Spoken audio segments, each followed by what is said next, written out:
Senhor, nós agradecemos a Ti, Senhor, porque o Senhor sempre é bom conosco. Obrigado, Senhor, porque o Senhor tem falado a cada um de nós. Obrigado pelo Teu suprimento, Pai. Essa noite, Senhor, nós nos esvaziamos. Senhor, nós nos humilhamos diante do Senhor.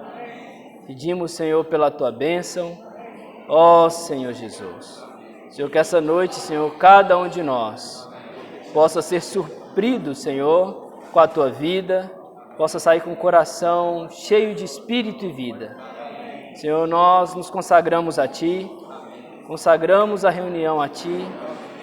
Ó, só o Senhor é Deus. Louvado seja o nome do Senhor. Amém. Aleluia. Senhor Jesus. Irmãos, louvado seja o Senhor. Graças ao Senhor, que o Senhor sempre tem sido bondoso conosco, né? Nós temos desfrutado desse livro de 1 Coríntios e temos visto, irmãos, a nossa realidade, né? Como ainda precisamos crescer, como ainda precisamos ser trabalhados, quantas coisas ainda há em nós. Nós vimos que o Senhor, Ele quer suprir uma palavra sempre abundante. Ele não quer dar apenas o leite, mas depende de cada coração. Se o meu coração ainda é um coração infantil, não tem como o Senhor dar um suprimento sólido. Ele só pode dar leite para poder crescer. Então, como está o nosso coração? Aí é uma autoavaliação para cada um de nós, não é? E aí, nessa semana, o Senhor veio trazer para nós a palavra dessa semana de 1 Coríntios, a partir do capítulo 3, ali o versículos 16 até o 4:13. São divididos aqui em 3 tópicos, irmãos. A sabedoria sobre os ministros e uma advertência. Então, ganhando sentimento nessa mensagem, o sentimento que me veio foi Cristo, a sabedoria de Deus. É o que nós precisamos. No versículo 18 do capítulo 3, diz assim: ninguém se iluda, se qualquer pessoa entre vós se considera sábia, de acordo com os padrões desse nosso tempo, ou deste mundo, então é melhor tornar-se insensata para alcançar a sabedoria. Aí eu fui até questionei o Senhor, mas o que é considerar-se sábio de acordo com os padrões desse nosso tempo? Aí eu fui perguntar aqui para inteligência artificial, né? O chat GPT, essas coisas aí. Aí sumiu. Mas a resposta dele trouxe um monte de coisas que eram baseadas em culturas. Aí tinha inteligência, capacidade de falar claramente, conhecimento, idade, experiência. Eu falei assim, puxa, Senhor, mas eu perguntei, o que é considerar-se sábio de acordo com os padrões deste nosso mundo? E aí me trouxe essas respostas aqui. São coisas boas, não são? São ou não são? A idade traz com o tempo de experiência, o conhecimento, a inteligência, a capacidade de falar claramente, tudo coisa boa. Aí eu voltei aqui para o versículo 18 do Senhor falando assim, olha, quem se considera sábio de acordo com o padrão desse nosso tempo, de acordo com esse padrão de idade, tempo, experiência, conhecimento, se alguém se considera sábio de acordo com esses padrões, é melhor tornar-se insensato para alcançar a sabedoria. A sabedoria, irmãos, a verdadeira sabedoria não é de acordo com os padrões desse mundo. não é o quanto eu sei, não é o quanto eu posso. Mas então o que é a sabedoria? Vamos lá em Provérbios, capítulo 8.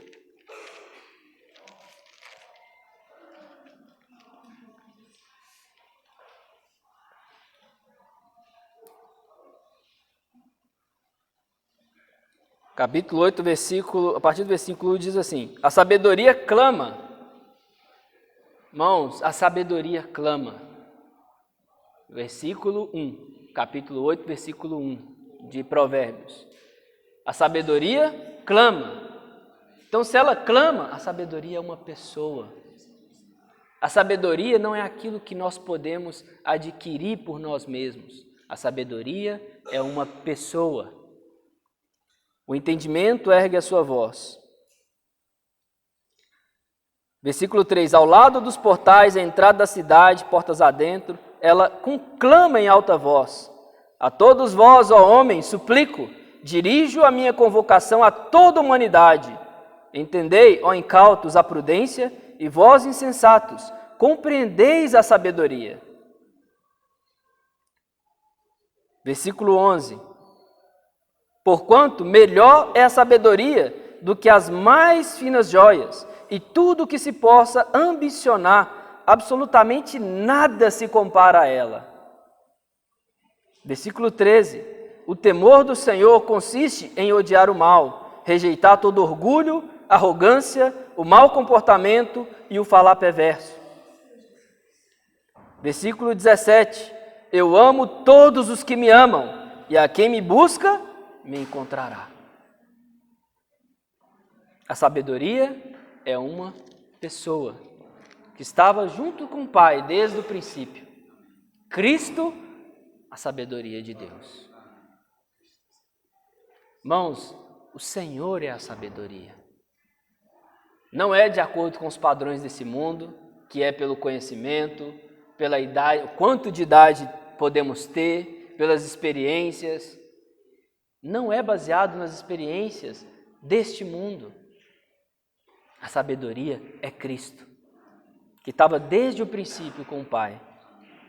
E aí ele fala, olha, aqueles que me buscam, encontrarão. Então você quer ser sábio? Não adianta só ter conhecimento. Não adianta só, eu posso ler a Bíblia inteira. Não vai adiantar. Não é isso apenas que vai trazer a sabedoria. A sabedoria é se eu ler a Bíblia inteira em Cristo. Se eu ler a Bíblia inteira buscando Cristo. Não é o muito saber, é o quanto nós temos de Cristo. É isso que faz a diferença. Olha o versículo 30 do capítulo 8 ainda de Provérbios. Então, eu estava com ele e cooperei em tudo como seu arquiteto. Dia após dia tenho sido o seu prazer, sempre me sentindo muito feliz ao seu lado. Qual que é o prazer de Deus? Cristo, como sua sabedoria. Versículo 32. Agora, pois, filhos meus, ouvi-me atentamente, porquanto muito felizes serão os que guardarem os meus decretos. Ouvi o meu ensino e sereis sábios. Não rejeiteis a minha instrução. Bem-aventurado todo aquele que me dá ouvidos, vigiando dia a dia a minha porta, aguardando com esperança as ombreiras da entrada da minha casa. Porquanto toda pessoa que me encontra acha a vida e ganha o favor do Senhor. Irmãos, de novo, toda pessoa que me encontra acha a vida e ganha o favor do Senhor. Isso é a sabedoria de Deus. Queremos ser alegres, nós cantamos, Senhor, faz-me voltar ao primeiro amor, não é? Quer voltar ao primeiro amor? Quer ganhar vida? Volte-se a Cristo. Quer ser sábio na hora de tomar as decisões? Volte-se a Cristo. Senhor Jesus, capítulo 9, versículo 6. Abandonai a insensatez e vivei, andai pelo caminho do arrependimento. Versículo 8. Portanto, não admoestes o escarnecedor para que ele não te aborreça. Repreende o sábio e ele te amará. Orienta a pessoa que tem sabedoria e ela será ainda mais sábia. Ensina o homem justo e ele aumentará em muito o seu saber. O temor do Senhor é a chave da sabedoria e conhecer a divindade, conhecer a Deus, é alcançar o pleno sentido do conhecimento. Então, quando a gente volta, vamos voltar lá em 1 Coríntios capítulo 3, versículo 18. Quando aqui Paulo escreveu isso para os coríntios, irmãos, é algo profundo. Ele está falando para os coríntios assim: Coríntios, está vendo a situação que vocês estão vivendo? Está vendo a igreja como ela está? É falta de Cristo. Não é pelo seu muito saber, Coríntios. Não é pelo seu muito entendimento. Se você se considera sábio de acordo com esses padrões, então torne-se insensato e aprenda a entrar em Cristo, a comer e beber de Cristo, para ganhar realmente a verdadeira sabedoria. Ó Senhor Jesus. Versículo 19. Porquanto a sabedoria deste mundo é loucura aos olhos de Deus. Pois está escrito: ele apanha os sábios nas próprias artimanhas deles. Não é essa muitas vezes a nossa experiência, irmãos? Às vezes a gente acha que sabe alguma coisa, né? Aí o Senhor tem que nos expor. O Senhor tem que permitir situações que nos expõem para a gente olhar para Ele e falar: Senhor, eu achava que sabia alguma coisa. Senhor, mas eu preciso é de Ti. Ó Senhor. E mais, versículo 20. O Senhor conhece os pensamentos dos sábios, que são elucubrações vãs. Você se considera sábio, irmão? Quem aqui é sábio? Quem aqui pode falar: puxa, eu sou sábio, já passei tanta coisa? Quem pode falar? O Senhor conhece, irmãos, os nossos pensamentos. O Senhor conhece também a intenção dos nossos corações. Por isso nós precisamos aprender a nos arrepender diante do Senhor. Aí diante do Senhor: Senhor, eu preciso me arrepender, porque eu achava que eu era alguma coisa. Senhor, eu achava que sabia alguma coisa. Humilhai-vos, portanto, sob a poderosa mão de Deus. Ó Senhor Jesus. Versículo 21. Portanto, nenhuma pessoa deve se orgulhar dos homens, porque tudo vos pertence.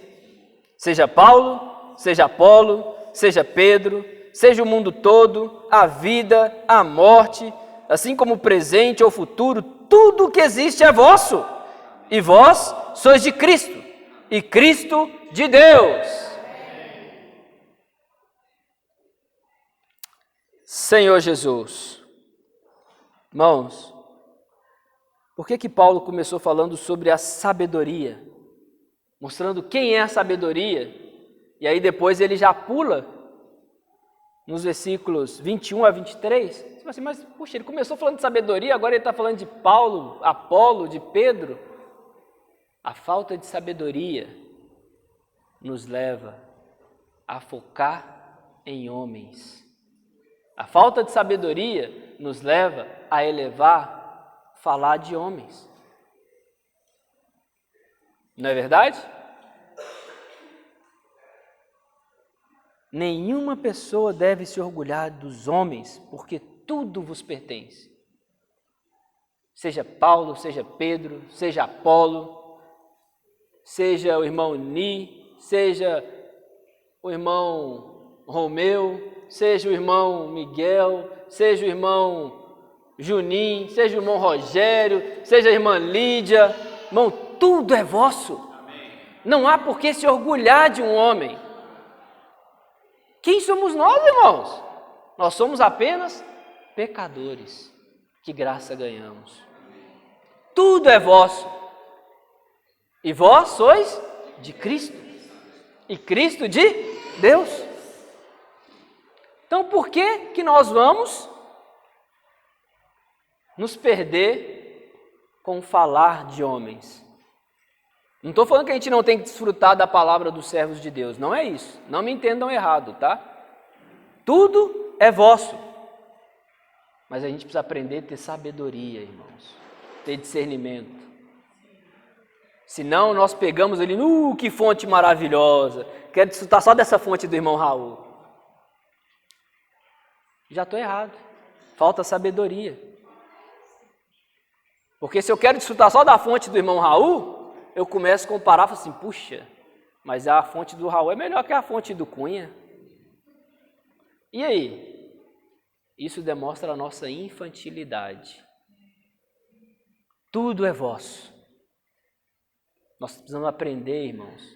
Nenhum servo de Deus é dono dos irmãos, dono da igreja, dono do corpo de Cristo. Nenhum. Mas nenhum servo de Deus, nós não temos poder também sobre eles, como se eles fossem nossos. Agora esse aqui é só meu. Quando o Senhor usa você, irmão, é para benefício do corpo de Cristo. Não há do que se orgulhar. Quando cada um de nós levanta para compartilhar, isso é para benefício do corpo de Cristo. Isso é para suprir a vida de cada irmão, cada irmã. Ó Senhor Jesus, nós que isso possa ficar guardado no nosso coração. Tudo é vosso. Vós sois de Cristo e Cristo é de Deus. Possamos aprender a não mais ser infantis, mas buscar sabedoria, buscar crescer. Senhor Jesus.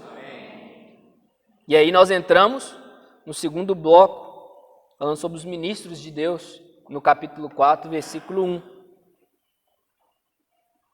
Portanto, todas as pessoas devem nos considerar servos de Cristo, encarregados dos mistérios de Deus.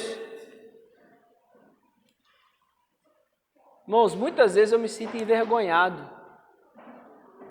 Será que quando uma pessoa olha para nós, elas nos considera como servos de Deus?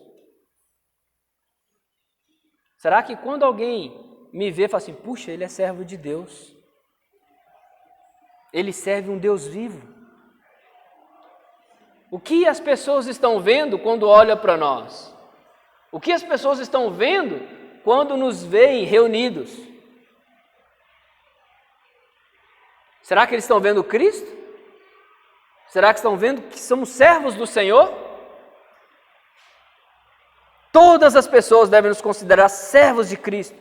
Mas quando elas nos veem como servos de Cristo, é para a gente se orgulhar? O que um servo faz? O servo está encarregado dos mistérios de Deus, ou das revelações de Deus. Mas quais são as revelações? A revelação, será que um servo de Deus vai chegar aqui? Puxa, irmãos, tive uma revelação. Tive uma revelação, vou passar para vocês. Será que é isso? Vamos lá em Romanos, capítulo 11. Capítulo 11, versículo 25.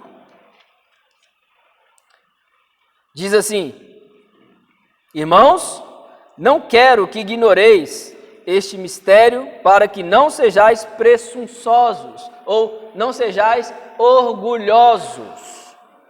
Israel experimentou um endurecimento, em parte, até que chegue a plenitude dos gentios. E aí eu falei assim, Senhor, o que o Senhor quer falar com isso, né? Essa palavra grega mistério, ela é bem traduzida ali por revelação, ou trazer à luz um conhecimento que não estava presente ou claro, né? Mas o que seria essa revelação, irmãos? Será que é algo especial que vem da parte de Deus para um servo? Não.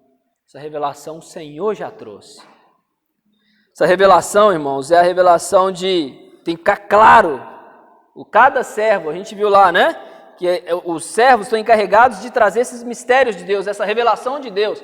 O que é para trazer? A vida do Senhor. Olha lá, a morte vicária, a encarnação, a morte vicária, a ressurreição do Senhor Jesus, Cristo, o Messias. A revelação já foi dada. Não é algo que tem que se inventar algo novo. O Senhor já se deu a conhecer a seu corpo, a igreja. E se ele já se deu a conhecer, cabe cada servo transmitir o que ele já apresentou. Tudo, irmãos, o Senhor trouxe, está escrito na sua palavra. Muitos querem inventar coisas novas, né? Mas o Senhor já trouxe a revelação em sua palavra. E aí cada servo precisa fazer o quê? Ele está encarregado de levar os mistérios de Deus. Mas esses mistérios são só para alguns? Você é servo?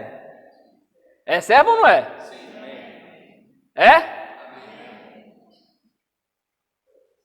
Você é servo?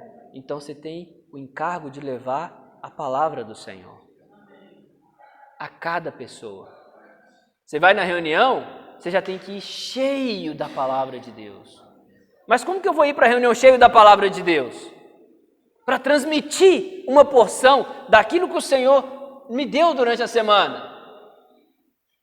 Só é possível se durante a semana eu desfrutar da palavra. Se eu tiver comunhão íntima com o Senhor. Se eu, durante a semana eu não desfrutar, na reunião eu vou vir só para receber alguma coisa. Não é assim? Mas a semana é difícil, não é?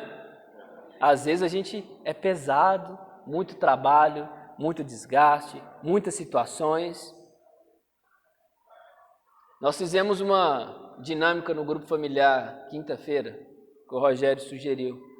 A gente pegou o capítulo 4 inteiro para ler, os 21 versículos. Fizemos a roda, né?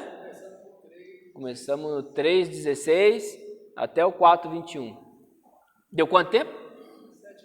7 minutos. E teve as crianças lendo devagarzinho, participar. 7 minutos foi gasto.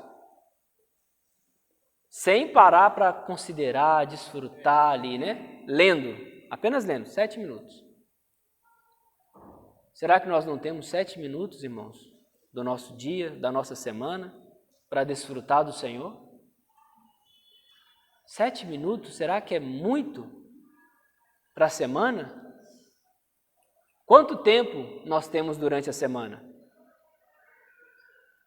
São 40 horas a semana? É isso mesmo? Durante a semana são quanto tempo? 40 horas, porque trabalho 8 horas, só 5 dias. Quanto que é durante a semana? Faz as contas, é muitas horas. 168 horas a semana? Não é um mês, não? Não. Misericórdia. 168 horas a gente tem durante a semana? Será que a gente não tem 7 minutos, irmãos? Para desfrutar do Senhor? Para tocar nesse Cristo maravilhoso? Será que Ele não é digno de ter 7 minutos do nosso tempo para a gente entrar na palavra e ter comunhão com Ele? Talvez você não vai conseguir ler todos os versículos, mas um versículo que você entrar em oração dentro do Senhor, irmãos, vai salvar a semana inteira.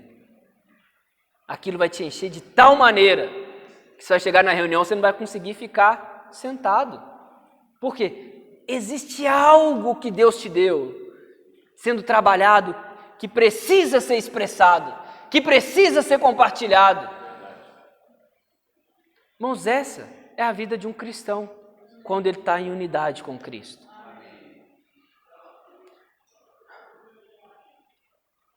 Irmão, mas como é que você está falando isso? Eu não consigo fazer isso não, irmão. O Senhor não me chamou. Será que eu sou servo mesmo? Olha o versículo 29. Porque os dons e o chamado de Deus são irrevogáveis. Irmãos, não tem como mudar. Deus já te chamou, Deus já te salvou isso é irrevogável.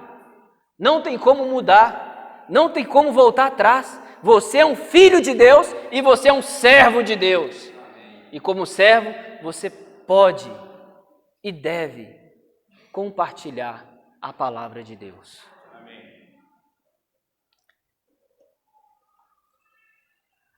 Versículos a partir de 31. Assim também esses agora tornaram-se desobedientes, para também alcançarem misericórdia em virtude da misericórdia a vós demonstrada. Porquanto Deus colocou todos debaixo da desobediência, a fim de usar de misericórdia para com todos. Ó profundidade da riqueza, da sabedoria e do conhecimento de Deus! Quão insondáveis são os seus juízos, quão inescrutáveis os seus caminhos! Pois quem conheceu a mente do Senhor? Quem se tornou seu conselheiro? Quem primeiro deu alguma coisa para que ele lhe recompense?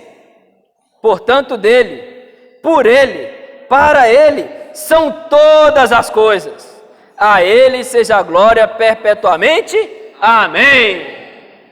Por ele, para ele e nele são todas as coisas. Senhor Jesus, vamos voltar lá para 1 Coríntios. Então aqui, irmãos, os ministros, cada um de nós, somos ministros de Deus, servos, escravos, para levar essa misericórdia a outros, que o Senhor também quer usar de misericórdia. Não é só para nós. Se eu, como servo, não levo a porção que Deus me deu para outros, irmãos, eu estou sendo egoísta.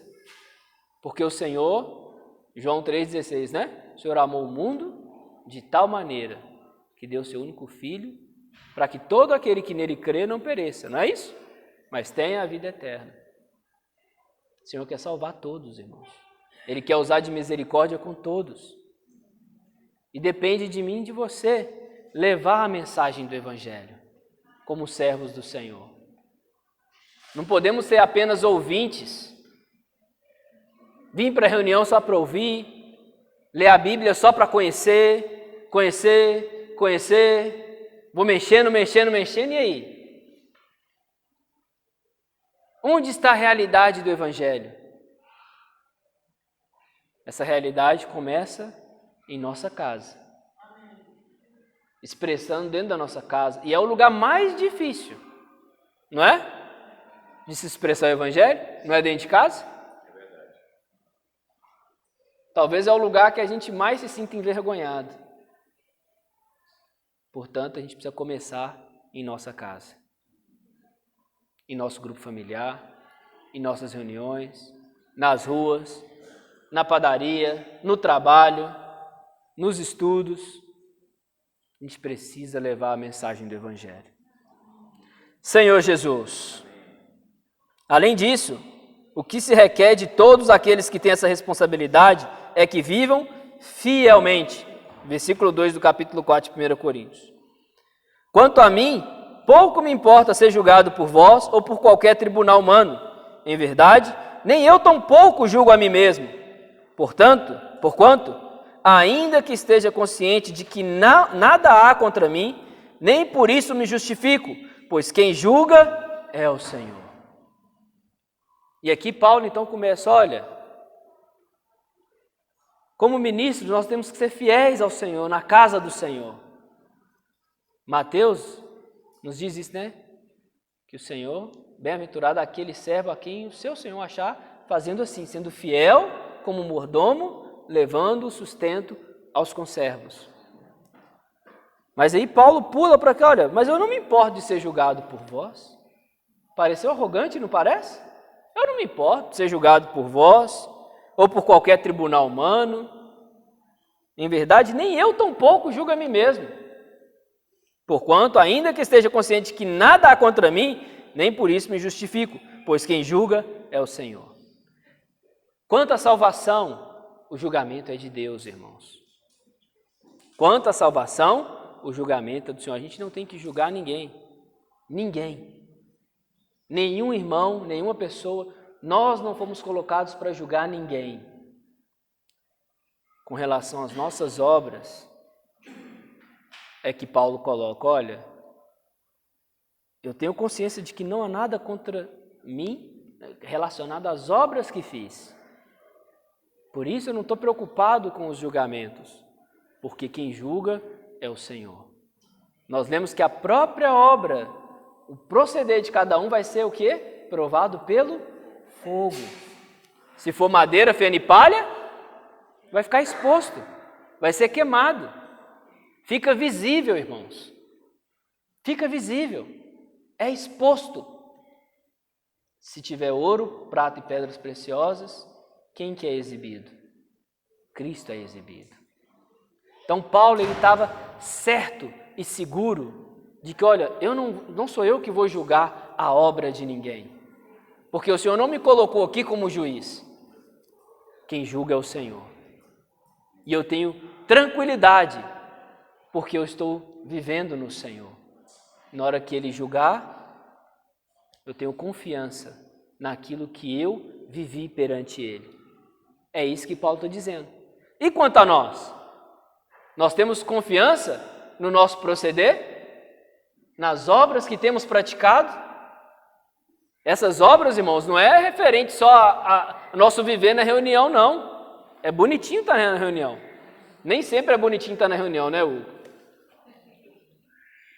Mas, no nosso viver onde nenhum irmão está vendo, temos coisas do que nos envergonhar ou não? Mas ainda há tempo de arrependimento. Louvado seja o Senhor. Graças a Deus que nós podemos nos arrepender. Ó Senhor, essa expressão, irmãos, de julgado, né, no grego, ela anacrino. Ela é um exame ou uma análise crítica que se faz antes do julgamento final.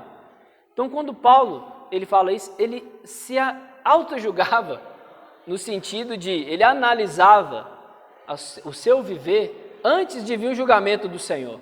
Por isso ele teve confiança no final da carreira de dizer, olha, completei a carreira, guardei a fé, agora a coroa da justiça me está reservada nos céus. Por que ele teve essa confiança? Porque no seu viver ele fazia essa autoanálise. Senhor, eu estou andando na sua presença? Eu estou andando e vivendo no Espírito? Senhor, eu quero falar isso aqui. Eu devo?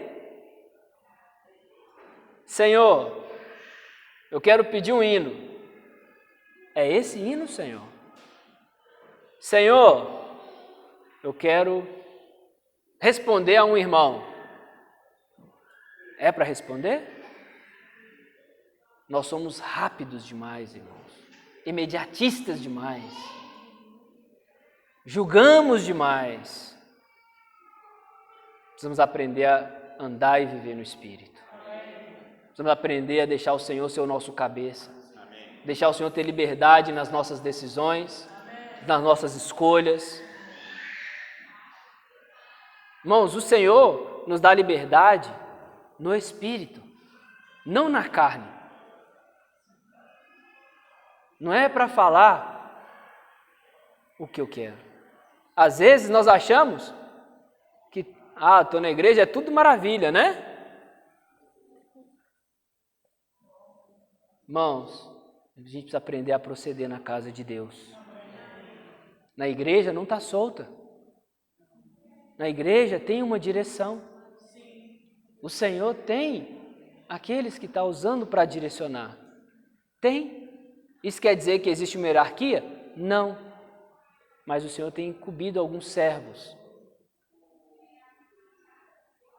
Não é possível que a gente queira viver como crianças, achando que pode viver e falar de qualquer maneira. A gente precisa aprender a viver e andar no Espírito, a crescer em vida, a ser maduros. Senhor Jesus. Amém. Assim, versículo 5, nada julgueis antes da hora devida, guardai até que venha o Senhor, o qual não somente trará à luz o que está oculto nas trevas, mas igualmente manifestará as intenções dos corações. Então, nesse momento, cada pessoa receberá de Deus a sua recompensa. E aqui o Senhor fecha esse bloco dos ministros, dos servos, e vem dar uma advertência para nós. A partir do versículo 6.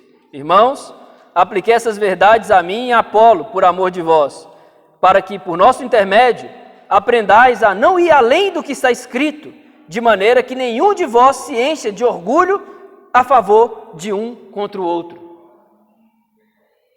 Irmãos, Paulo está colocando, olha, diante de tudo que vocês viveram, capítulo 1, capítulo 2, capítulo 3, as confusões que estavam ali em Coríntios, tinha contenda, ciúme, pecado, preferência.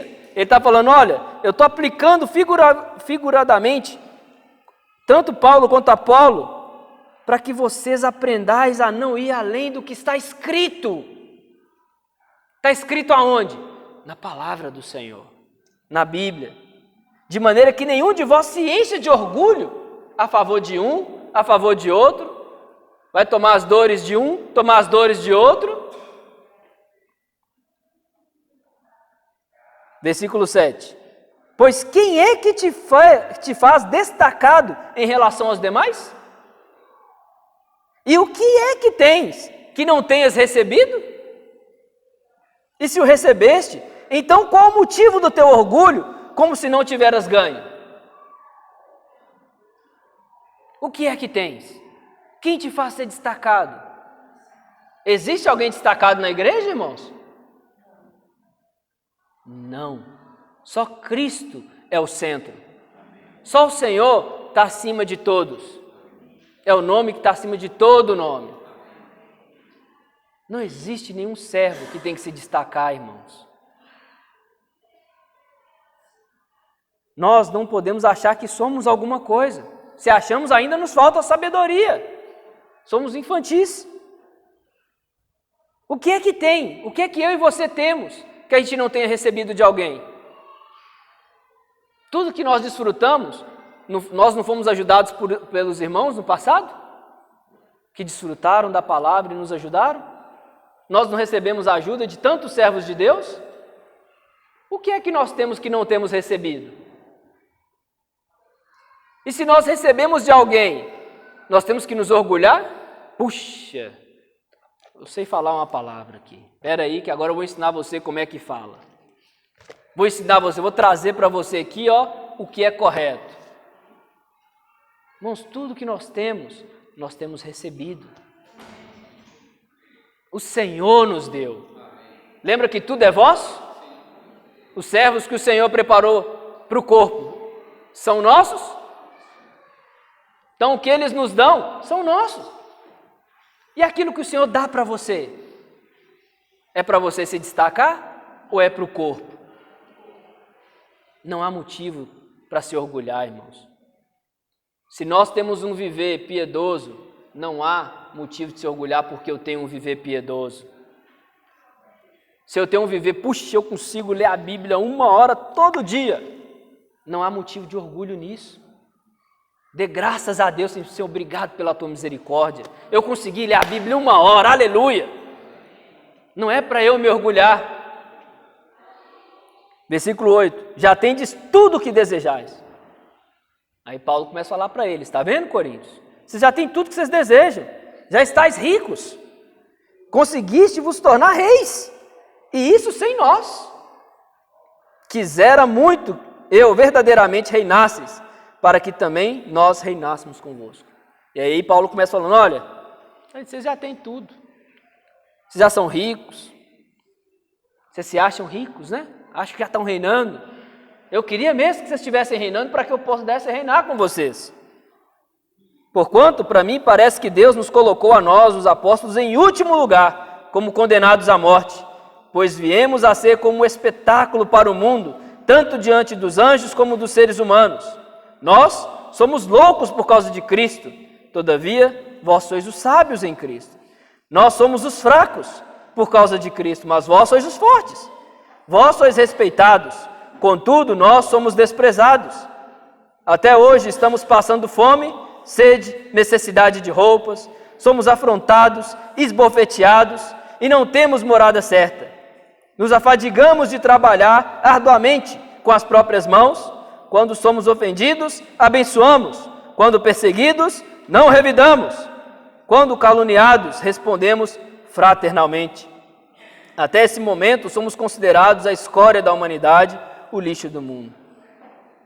Irmãos, Paulo está falando, olha, você quer ver se alguém aprendeu a sabedoria, se alguém está crescendo em Cristo, está sendo maduro em Cristo, é quando você é ofendido, você não revida. Você é caluniado, mas você responde fraternalmente. Se é ofendido, você abençoa. É perseguido, você não revida. Irmãos, esse é o viver de um servo de Deus. Esse é o viver de alguém que tem buscado a sabedoria em Deus. Senhor Jesus, só para finalizar, irmãos, perdão se eu passei o tempo. Capítulo 5 de Romanos.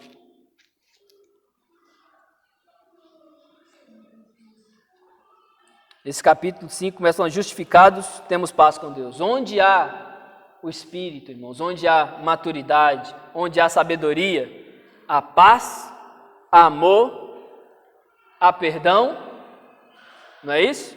Porque nós entendemos que tudo vem de Cristo e que Ele é o cabeça, que Ele é o centro.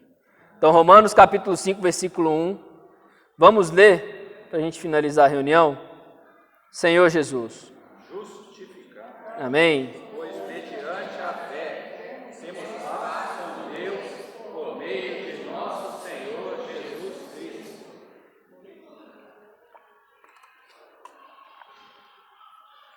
Ó Senhor Jesus.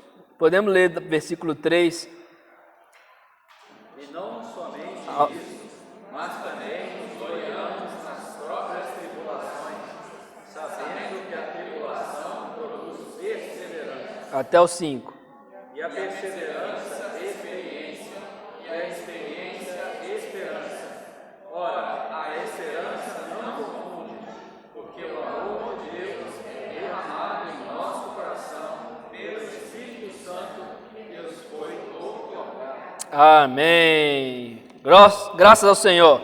Amém. O Espírito Santo nos foi outorgado. Amém. Nós somos justificados no Senhor. Irmãos, reconciliados com o Senhor. Amém. E o Senhor nos colocou nele mesmo. Amém. Vamos aprender a buscar o Senhor, amém, a viver e andar no Espírito? Amém. Louvado seja o Senhor. Amém. Vamos compartilhar em pequenos grupos agora, irmãos. Jesus é o Senhor.